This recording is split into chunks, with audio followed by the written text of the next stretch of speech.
अस्सलाम वालेकुम। हा ओ चास आ गई है ਤੁਹਾਡਾ ਆਪਣਾ ਨੌਕਰ ਮਲਿਕ ਆਸਿਫ ਲਾਂਗ ਤੁਹਾਡੇ ਵਾਸਤੇ ਗਿਣ ਕੇ ਆਇਆ ਸੋਹਣਾ ਜੀ ਹਾਂ ਪ੍ਰੋਗਰਾਮ। ਔਰ ਸਾਡੀ ਸਰੇਕੀ ਪੱਟੀ ਦੇ ਵਾਹਿਦ ਇਕਲੌਤੇ ਫਨਕਾਰ ਜਿਨ੍ਹਾਂ ਦੀ ਗਾਲੀ ਦੇ ਉਤੋਂ ਦੇਸ਼ ਵਿੱਚ ਬੈਠੇ परदेश बैठे सज्जन खिल खिल पीछे बोड वेंदे। जी हाँ सज्जनों, असा मौजूद अपने इलाके को छोड़ के सज्जने की खिदमत अते नौकरी करन सांगू मेला उच्च शरीफ के विच मौजूद हैं। और उस्ताद फैज़ अहमद फैज़ू अल मारूफ कुक्कड़बाज उनके ठैठर के विच मौजूद हैं। मैं उन्होंने ढिग सारा बहुत सारा मशकूर हाँ जिथा अपने स्टेज के उत्ते साकू इजाज़त बख्शी ने और साकू ढिग सारा प्रोटोकॉल दिते ने। अल्लाह पाक इन्हें दे मजीद ई फन दे विच बरकतां पावे। सोने सजणों साडे चैनल को सबसक्राइब करके टिली को 104 टुणका। आओ अज दे मेहमान मज़ाहिया फनकार उस्ताद फैज़ अहमद फैज़ू साहब दे नाल तुहानू करवेंदे हैं तुहाडी मुलाकात।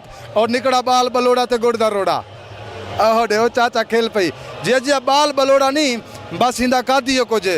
और एक डायलॉग उस्ताद फैज़ू दा मैं कोई याद है जो हाथी दा कैप्सूल हाँ ओ चाचा खेल पई। आओ तो मिलवेंदे हैं साडे चैनल को सबसक्राइब करके टिली को टुणका डेसो टिली ओ जी चाचे रहीम भाई का घट्टा पेंदे चाचे करीम भाई का कट्टा पेंदे सोत्र खुदा भाई की भूरी मंझ पेंदी है अते उस्ताद फैज़ू का गदरा डांत पेंदे। अस्सलाम वालेकुम। वालेकुम सलाम। सही सब तो पहले जनाब तुला शुक्रिया कि तुसा साडे कोल तशरीफ है। भाईजन असा इतना मेला करन दे करो शरीफ तो ये सारे पाकिस्तान का बहुत अच्छा कल्चर है। पहले बंद थी गया आई अल्लाह ताला इन्हों को हुकूमत जी आई है या पहली हुकूमत ने चलाया सारा कल्चर है माशाल्लाह। इतना उस शरीफ वाले ने बड़ी इज्जत दी है मेरे को तो मैं ये बिरामे का शुक्रगुजार हाँ साढ़े को तसीके ये सारे मुर्शद सकलैन लांग साहब तो ये डॉक्टर अब्दुल कयूम साहब के कज़न हैं तो मैं शुक्रगुजार हाँ इन्हों का सारे गुलकार हैं माशाल्लाह। कोशिश तारफ करवाओ तो सही बोलो। जी हाँ सिंगर कलीम शहजाद सिंह माशाल्लाह बहुत अच्छी आवाज़ है। इंशाल्लाह जब तक जिंदे हूँ बिरामे की खिदमत करने रहे वैसे हूँ अल्लाह ताला तो खुश रखे। बहुत शुक्रिया सी वो मेरे मलिक आसिफ लांग साहब का शुक्र अदा करें। साहब एक छोटी जी गुजारिश है मेले ना लगन दे विच कितनी एक तकलीफ आन सरकार मेला ना लगे तो कम अज कम लखां बंदे की रोजी है। लखां बंदे तो रोजी साल की कमा के वेंदन तो ये मेले चलने चाहिए क्यों जग जूंदियां दे मेले ने जिंदा बंदा तो मेले जे मर गया तो खत्म।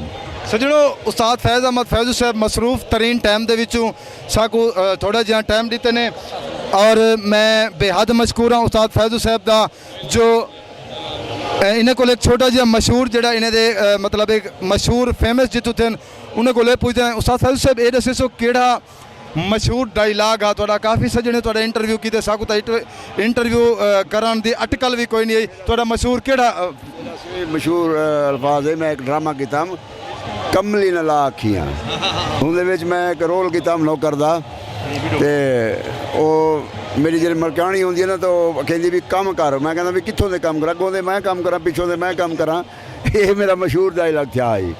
बहुत शुक्रिया सी बड़ी मेहरबानी से इंशाल्लाह एक नवी वीडियो के नाल वल मिलते हैं। ऊँ तो वक्त तक देशो इजाजत पाकिस्तान जिंदाबाद।